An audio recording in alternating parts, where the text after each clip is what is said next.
WhatsApp users દોસ્તો થઈ જજો સાવધાન, આ ન્યૂઝ રીલ જુઓ. શું વોટ્સએપમાં લોકોના ફોટોઝ અને સ્ટેટસ લીક થઈ રહ્યા છે? જો વોટ્સએપ હવે સેફ નથી, આ સવાલ એટલે કારણ કે 3.5 અબજ વોટ્સએપ યુઝર્સના ડેટા એ જોખમમાં છે. વીએના યુનિવર્સિટીના સંશોધકોએ આ ખામી શોધી છે. વોટ્સએપના કોન્ટેક્ટ ડિસ્કવરી ફીચરમાં આ ખામી જણાય છે. વોટ્સએપની પેરેન્ટ કંપની મેટા છે. આથી રિસર્ચ ટીમ દ્વારા આ કંપનીના કોન્ટેક્ટ ડિસ્કવરી ફીચરનો ઉપયોગ કરતા તેમણે 3.5 મિલિયન ફોન નંબર અને પર્સનલ ડેટાઝ મળ્યા છે. વોટ્સએપના કોન્ટેક્ટ ડિસ્કવરી ફીચરમાં શક્ય હોય એટલે તમામ નંબર્સને ચેક કર્યા.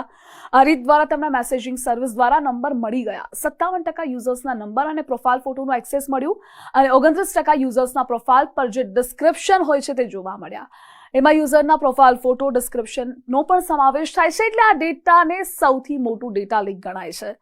પરંતુ મેટાનું સ્ટેટમેન્ટ સામે આવ્યું છે. તેણે ખુલાસો કર્યો છે કે ફોટો અને ડિસ્ક્રિપ્શનને પ્રાઇવેટ રાખનાર એક પણ યુઝરના ડેટા લીક નથી થયા.